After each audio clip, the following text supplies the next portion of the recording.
Сәлем дуслар, бу Азатлык радиосында татарча подкаст. Без бүген бераз авыррак темага сөйләшергә булдык. Мөнәсәбәтләр, изоляция чорындагы мөнәсәбәтләр, гаиләдәге мөнәсәбәтләр, гаиләдә көч куллану, бәлки психологик басымнар һәм шундый теманы күтәрергә булдык. Минем белән бүген сөйләшүдә катнашалар психолог Самат Хабибуллин һәм язмыш кычагы Адашкан мәхәббәт гәзитләренең редакторы, мөхәррире Алсу Сабирова. Саумысыз? Сәламнәр. Исәмсез. Ишетеләме? Хәерле көннәр. Ничек кәйфләр, ничек хәлләр, изоляциядә утыру дәвам итә? Сезнең менә гомумән менә шушы үзегезнең хәлләрегез ничек? Үзегезнең кәйфләрегез ничек?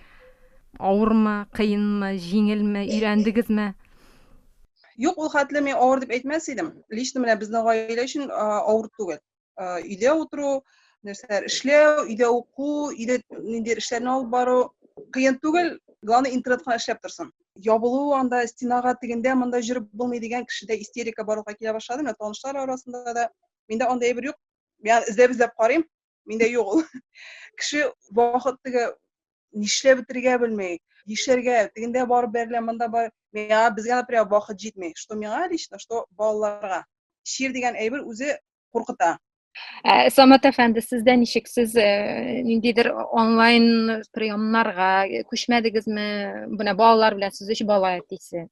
Безнең дә күбрәк хәзер онлайнда эш алып барам. Монда үзенчәлек квартирада турыдан, квартирада. Кайберәүләр бит үз ие белән тора, аларга җиңелрәк. Фатирда торган кешеләргә тагын да авыррак. Ул бит инде һәр 100 елда булган бу ширләр, мондай эпидемиялар. Ләкин беренче тапкыр менә шулай фатирда кешеләрне каршылый. Шуңа фатир эчендә авыррак балаларга. Точно, я дөрес әйтәсез, точно. Менә мин районда яшим бит инде мин Петречиттә.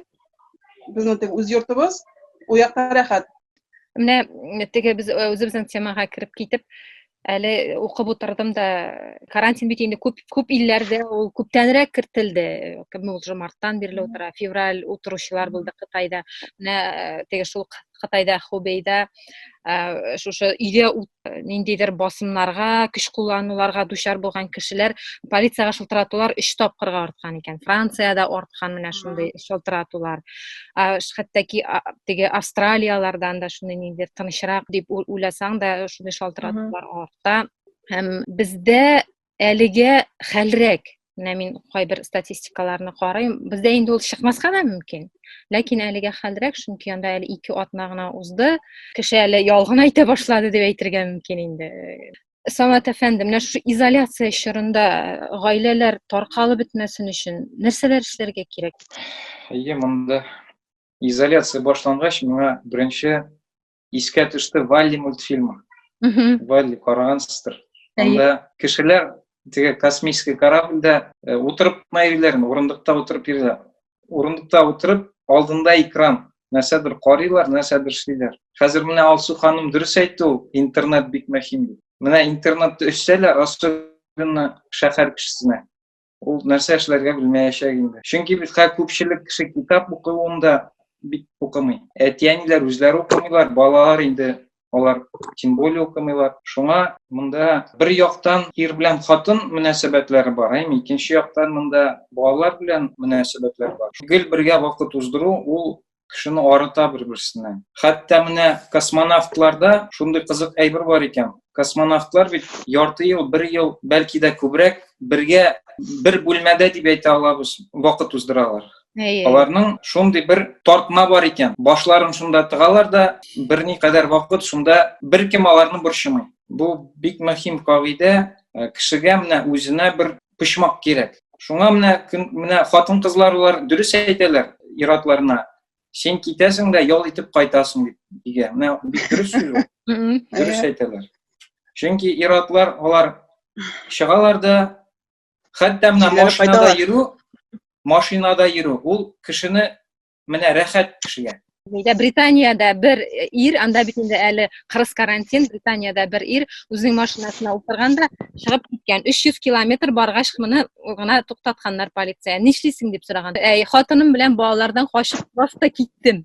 300 километр уже киткен, әле аны туктатмасалар тагын кая барып җитәр иде. Шуңа менә туалет булсынмы, бүтән ниндидер бүлмә булсынмы, менә шәһәр кешесенә авыррак инде. Авыл кешесе мунчага кереп китә, абзарга кереп китә, кайдыр кереп китә дә шунда йөри. Икенчедән, бу яхшы форсат булды китаплар укырга. Ярый, кайбер оешмалар хезмәт хакын түләп торачак инде, ләкин менә кайбер оешмалар, кайбер бизнесменнар, кеше бизнес вәкилләре ябарга туры килде алар бизнесларын, вакытлымы ул, вакытсызмы әле аны белми дә кемдер. Алар өйгә кайтты, аларның акчасы юк, аларның нервный, аларда стресс һәм бу тагын да ныграк, мәсәлән, бер хатын бер сүз әйтсә, ул аның кабынып китә. Бу бит менә шушы әйберне тагын да көчәйтеп җибәрә дигән сүз ич инде. Менә шу үзенең дә стрессы. Әле хатын бер сүз әйтсә, яки бала бер сүз әйтсә, ул тавыш та күтәрергә мөмкин, кул да күтәрергә мөмкин, әгәр элек күтәрмәгән булса да. Менә бу әйберләрдән котылып буламы? Ул үз-үзеңне берәр ничек тынычландырып буламы? Яки хатын-кыз тагын үзен йомшаграк тотарга тиешме? Белмим. Ул Монда инде кем ничек тота, шулай тота инде. Ул теге враз үзгәрә алмый кешеләр. Ничек булган, шундый ул дәвам итә. Монда иң мөһиме сөйләшергә өйрәнергә кирәк бер-бергә кешеләр. Чөнки күп очракта кешеләр сөйләшмиләр. Бу бит менә үпкә сүзе татарчада. Менә хәзер үпкә ширләре бит улаймы менә бу мания. Ул бит менә үпкәләр иштә калып, ул тагын да начаррак нәтиҗәгә китерә. Дөрес талаша белергә кирәк. Мен шуңа сорамакчы идем. Кычкырырга тиешме инде ул ир? Менә кай вакытны кычкырырга да мөмкин. Хатынынамы? Конечно, иштә калдырга кирәк түгел. Зачем ир генә Эльвира? Хатын-кызга кычкыра, сөйләшә бирә кирәк дип әйтә. Мәсәлән, шушы Самат әфәндәйме башы булган, укыган, шул өлкәдә просвещенный кеше бит. Менә безгә шалтыратар, мин үземнең укучыларымнан әйтәм бит инде. Шабашник, сез кайда эшлисез? Мин шабашкада инде, заказда, түбә ябуда, бура бурауда. Кешенең ипотека, авыл җирендә пускай не ипотека, пускай кредит. 2 кредиты точно бар кешеләрнең, где-то 3, каядыр кемдәдер 3. Кая анда матурна сөйләшеп утырсыннар. Аларның 2 кредит, аларның бер студент малай. Монда хатынның да нервысы бетә, ирнең дә нервысы бетә. Талашлар китәдер дип уйлыйм. Ул пока китмәде. Пока кеше бик аңлап бетермәй. Кеше пока, во всяком случае, бездә Татарстанда соғышу дәрәҗәгә пока җитмәде. И плюс бездә андай менталитет не такой. Полицияга шалтырату, анда ир белән хатын белән талаштым дип. Түзеп яшәүме ул? Нәрсә ул менә? Түзеп кенә ул Кешегә чыкмасын диюме ул? Ой, юк, алай гына түгел. Ул уже читтән кемгәдер әйтеп, ул уже белә кеше. Беркем дә сиңа ярдәм итмичәк. Кешегә кирәк заман түгел. Анысы һәр кешенең үз дөрестлеге аның. Менә сез әйтәсез, моны әйтмиләр, нитмиләр, чыгармыйлар дип. Ир хатынга кул күтәрде ди. Без беләбез бит инде, андый кешеләр бар, авылларда да бар, шәһәрләрдә дә бар, кыйналып яшәгән хатын-кызлар бар. Мөрәҗәгать итмәгәннәрен беләбез, анда ярдәм итмәячәкләр, нитмәячәкләр. Шулай түзеп яшәргә кирәкмени? Ой, беләсезме, мин нәрсә әйтәм, вообще бөтен гаеп һәр вакытта да хатын-кызда. Ире сиңа кыйный икән, до свидания. Бер җиргә чыгып китәргә җыенмаса да, чыктың, киттең. И вообще, бу тема вообще булмаса, хатын-кыз үзе риза булып яшәмәсә. Ну, менә алар кыйналган хатыннар нәрсә ди инде? Минем бары урыным юк. Әни кайтма дип әйтә, анда нәрсә дип әйтә ди. 2 бала белән чыгып китәр урыным. Алар бер бүлмәле квартирада яшиләр, дусларына барса тагын. Ул анда Отмазка, Эльвира, все это отмазка, все это может элек булгандыр. Элек әниләр заман, әниләргә түгел, даже әниләрдән соң бу безгә кадәр пускай, чыгып китмәгән, анда ялганмы, кыенсынганмы. Хәзер менә шул абсолютно кемгәдер әйтергә, мессенджерлар, әллә кайсы, хит пост языймы, кемдер игътибар итәргә мөмкин. Вакыттан да кыйммәтле нәрсә юк. Апалар 60 яшьлек шалтыратар. Аларның бөтен гомере 40-45 ел шуны үкенеп үткәннәр, чыгып китеп булмый, разве это кеше түзеп яши икән, ул бер нәрсә дә үзгәртергә теләми.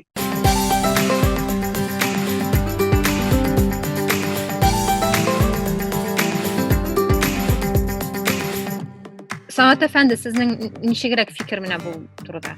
Мин уйлыйм, икесе дә инде. Икесе дә җаваплы инде бу эш өчен. Нишләп бу психология хәзер кирәк, Менә ул Россиядәге нигә килде ул? Чөнки кешеләр аралашмыйлар бер-берсе белән. Мәсәлән, икесе генә яши, кайберәүләр бит өйләнешкәч, бөтен араларны үзәләр дә, дуслар белән дә, туганнар белән дә, менә без икебез, аннары бер-берсен биздереп бетәләр. Авылда әйтик, икенче крайность, анда гел бөтен нәрсә бергә эшлиләр. Менә ике крайность инде. Шуның уртасы ул үзенең гаиләне кору. Менә ул бездә бик сирәк. Әти-әниләр кысылмыйча, тещалар, кайнаналар кысылмыйча яшәү, тормыш итү бик сирәк бүгенге көндә. Менә татарлар арасында 80% безнең зависимый отношение. Менә сез бит хәзер әйттегез, нигә теге кыйный ул түзә? Чөнки аңа шул кирәк. Ул нигә шулай эшли? Аңа менә үзенә шул кирәк. Шуңа ул бер кая китми дә. Ну, хатын-кызның сабырлыгы көчлерәк, ул теге ире җенләнә, хатын-кызы ул белә, ул түзеп тора. Аңа шул кирәк булганга шулай эшлиләр инде. Алар бер кая китмәячәкләр, шулай торачаклар. Искә төште, бер немец Берт Хеллингер дигән бер кеше бар иде, психолог. Ул әйткән, талашсагыз, балаларыгыз күрсен дигән. Менә кайберәүләр бит күрсәтмәгез диләр. Теге балалар күрмәсеннәр. Күрсәтмәгенә талашыгыз диләр. Наоборот күрсәтергә кирәк. Чөнки шизофреникларны караганнар, әти-әниләре күрсәтмәгән талашуны. Теге әти-әнисенә карый, вроде нормально. Әйме? Сизә бит ненормаль икән, сизә эченнән. Балалар әгәр вербальный, невербальный туры килмәсә, балаларда акыл чуала. Шизофрения килеп чыга. Конечно. Балаларга күрсәтергә кирәк. Менә талашырга иң мөһиме балалар аннары әти-әнинең дуслашканын күрергә тиеш. Талашу проблема түгел, булсын. Ул талашусыз мөмкин түгел. Ул менә әгәр миңа кешеләр әйтә икән, безнең бөтен нәрсә яхшы, безгә кирәкми психология, мин сразу аңлыйм. Значит, буларның точно кирәк.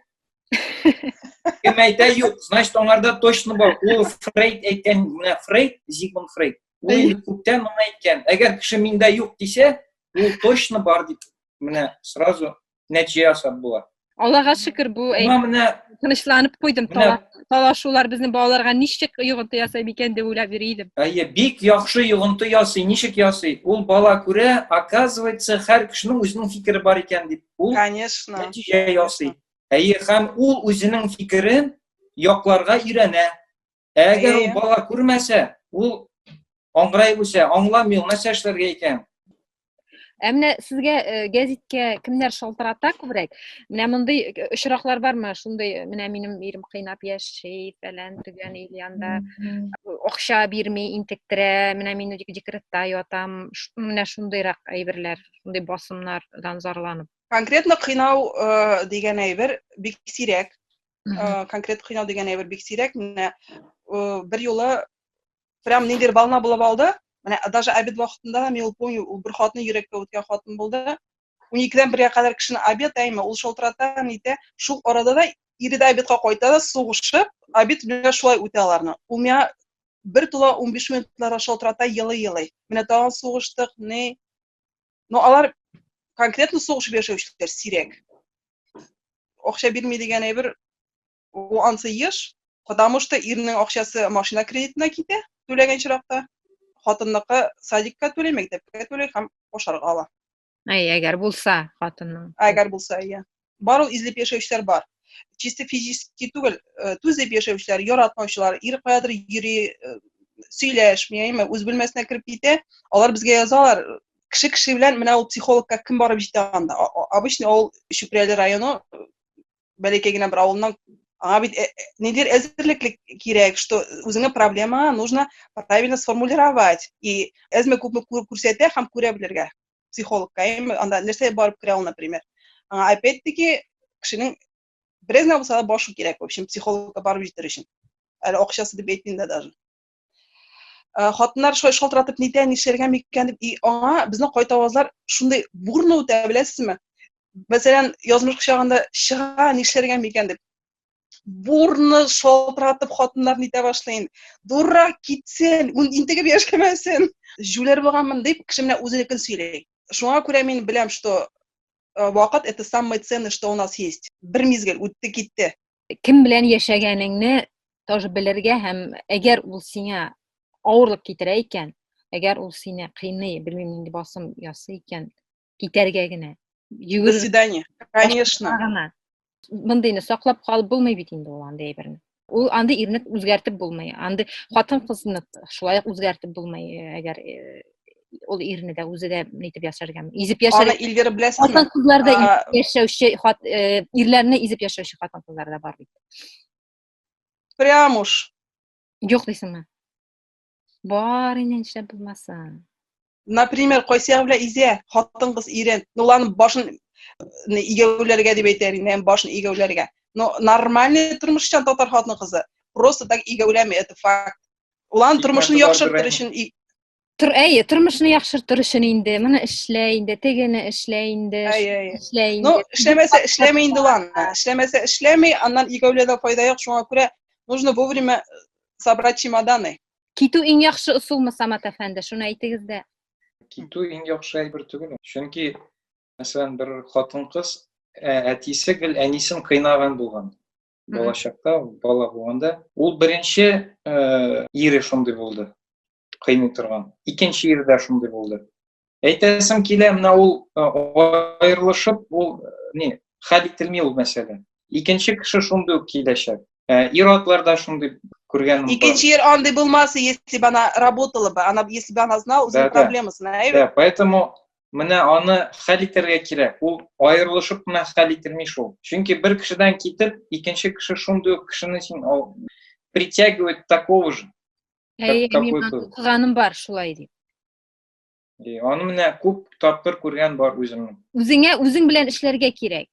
Конечно, әлеге дә бая самовоспитание. Психологка бар. Мөмкинлеген юк, укы хәзер бит инде ниләр күп, шулай дип уйлыйсыз, ди. Монда әйтәсем килә инде күп әйбер менә бала күрә әти-әнидән.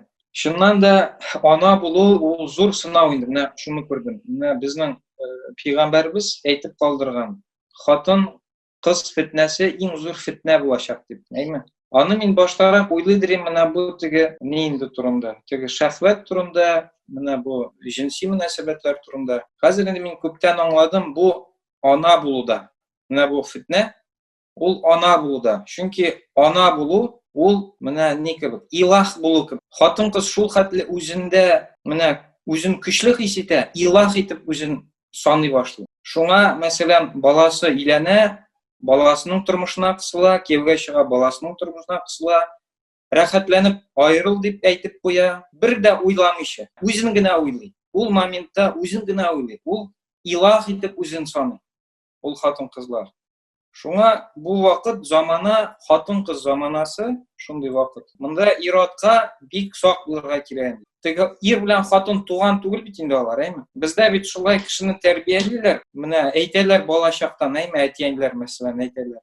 Без синең иң якын кешеләр. Бездән дә якын кешеләр булмаячак.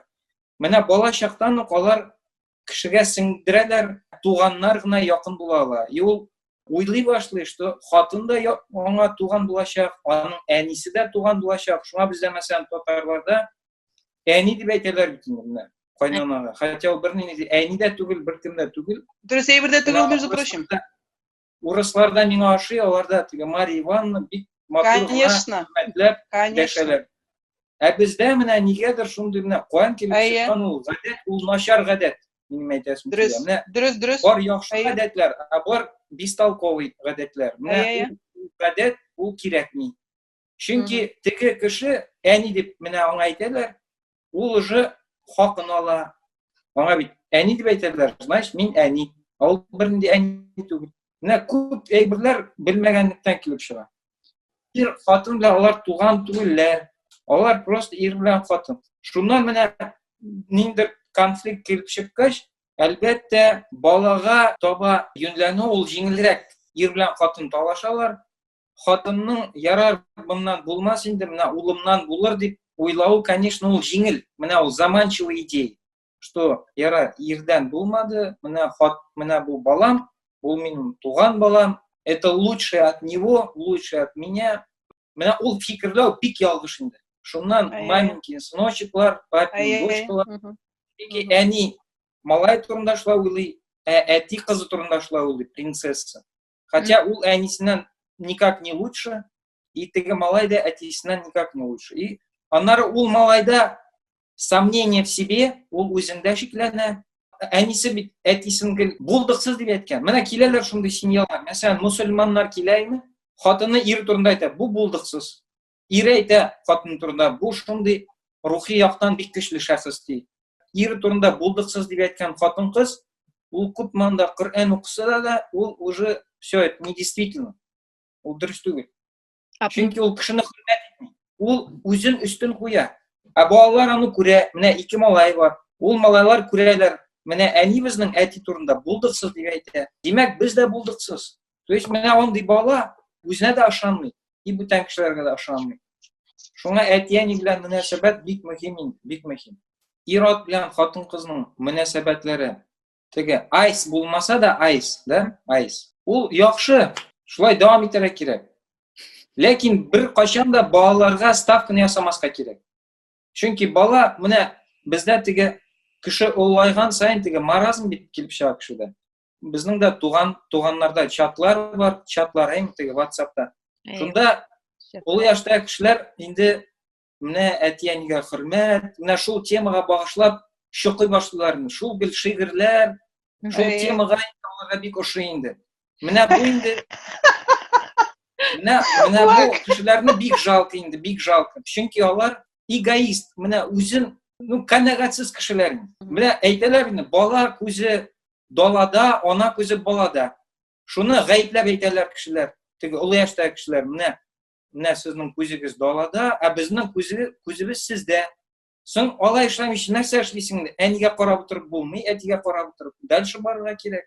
Шуңа бик яхшы, что бала күзе далада. Ул шулай булырга тиеш тә ул бүтән төрле ул шунда калачак, андый кешеләр дә бар, кияүгә чыга алмаган, или айгышып әти-әнисенә кайткан кешеләр.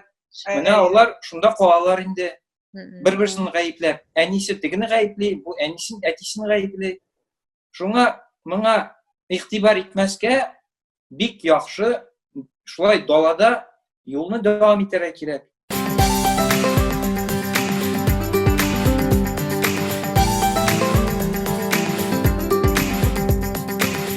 Менә бу фикер, саматсызның фикер, шуннан китте. Менә әлеге дә бая безне насилие нитәбез бит сөйләшәбез, әйме?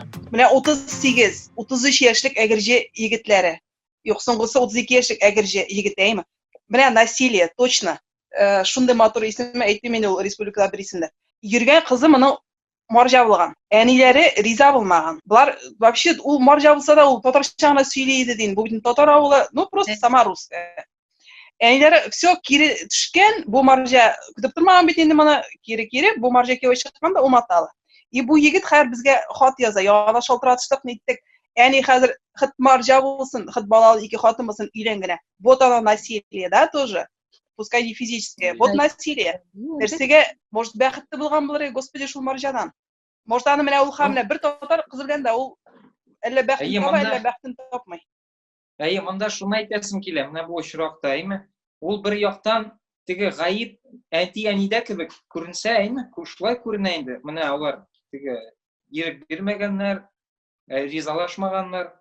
Менә монда бу җегет тоже үзенекендә торырга могла. Әни, давайте, до свидания. Киттем, өйләнеп карыйм, если что аерылам. Да, монда асыл сәбәп бу җаваплыкны үзеннән теге әти-әнисенә биргән инде. Правильно. Нишләп ул шулай килеп чыккан? Чөнки әти-әни аны шулай үзләренә баскан, тәрбияләгәннәр. Җавапсыз басып. Да, миннән булмыйсың. Да, минем әни сүзенә разы узыпла, а ты посмей, а ты попробуй. Кемнең өендә яшисең? Минем өемдә яшисең. Ис алып чыккач, менә сөйләшерсең. Ис алып чыгарга да аңа мөмкинлекләр бирмәй, вроде привязывает. Вот насилие. Не то, что кызлар, мындай җегетләр насилие. И вот шунда үсә, бу нинди ир. Бу хәер уже бер татар нинә дә кирәк түгел. Бер вакытны мин бер апа белән сөйләштем. Менә ди, ике улым бар ди, берсе 40 яшь, берсе 35. Икесе дә минем белән тора ди. 40 яше булганы ди, аерылып кайтты инде. Менә беләсезме, үзе сөйли әйме, ә үзе шулай сөенеп сөйли. Менә ди, балалар минем белән тора ди. Менә бу әни кеше яхшылык телими инде балаларына, нәрсә? Бер-берсен шулай гаепләп яшиләр инде. Ишеннән сөенеп яши инде теге хатын-кыз. Вот, Чөнки опять-таки, киленнән бабы аерылышкан, виновата. әйе, балалары дип калган һәм балаларын хәзер иреккә чыгармый. Ага. Күңеле тыныч. Күңеле тыныч. Опять-таки, менә шушы насилие басымчалык иткәндә, әйме? Әниләр шуны хәтле җаваплы, даже әтигә караганда һәм, потому что күп очракта әти кешене әни боргычлап тора, әйме? Менә нәрсәгә әни кеше ни дип әйтәм, менә безгә шалтыраталар. Хатын-кыз шушы әниләр сөйләшә бит инде, әйме? Әйбәт кенә яшәсеннәр, без аларга кредитны үзебез түлибез. Кармакка салганнар шушы баланы, киленне, әйме, малайын. Әйбәткә яшәсеннәр, малайга менә кредит, килен китмәсен генә, малайга кредитны үзебез түлибез. Малайның ник малай урнашсын, 2-3 эшкә төнлә ник кайтып җитмисең ул?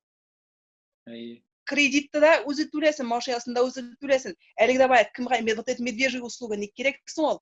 Менә бу әни кеше кредитын да үзебез түлибез, оныклар җәй буе бездә җибәрсеннәр, малай эшерелсен, эшләсен. Мен аны, например, насилие дип уйлыйм, потому что ник пенсионер әни от хәтле адәмгә, өйләнгән адәмгә платить кредит на машину.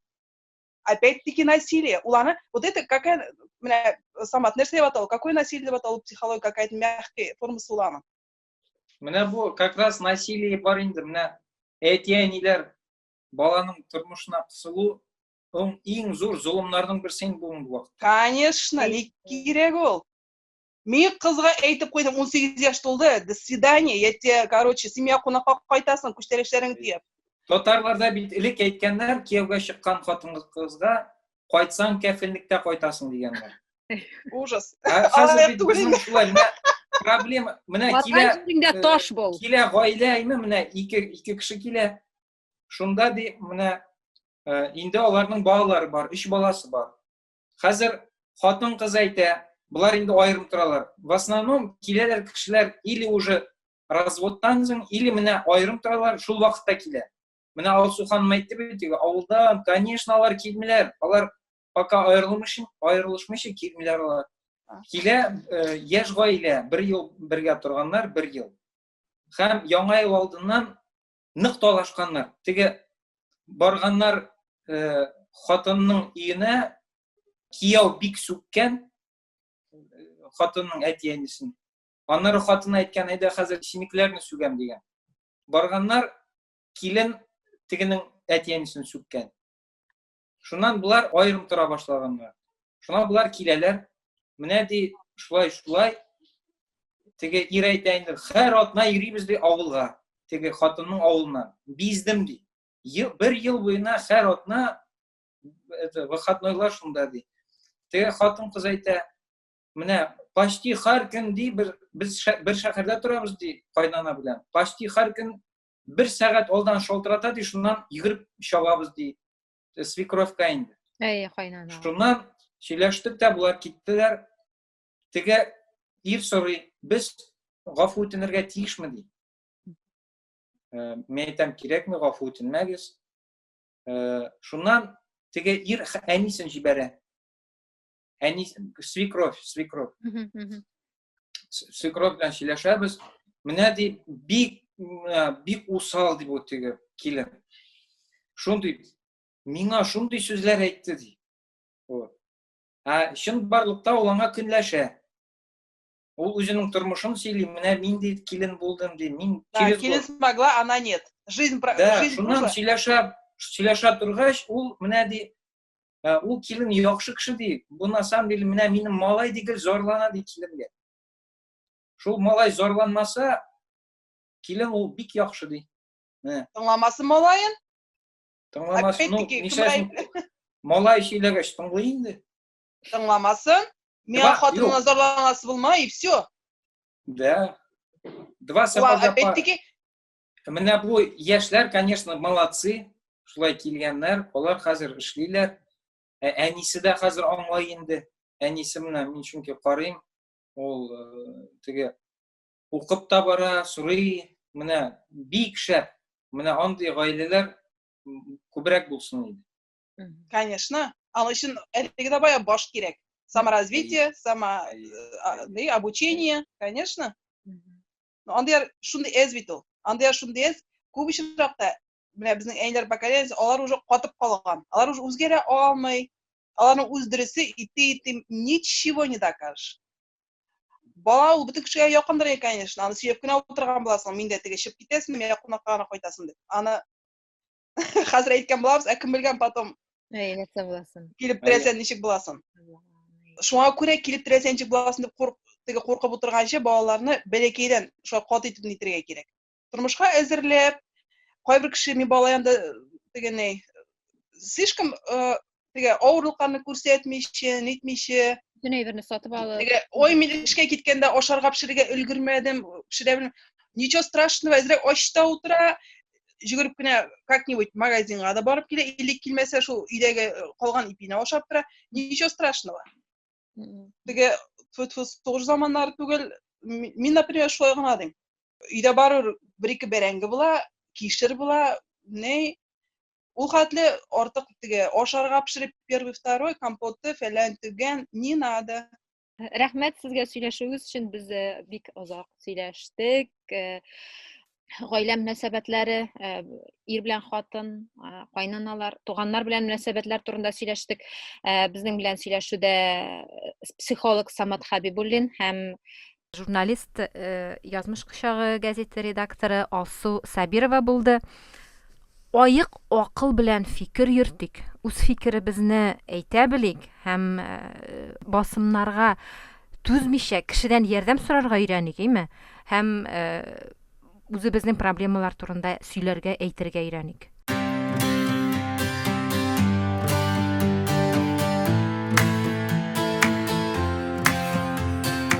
Бу Азатлык радиосында татарча подкаст булды. Безнең подкастларны Азатлык сайтында, YouTube каналында, Instagramда һәм шулай ук Яндекс.Музыка, SoundCloud платформаларында тыңларга мөмкин.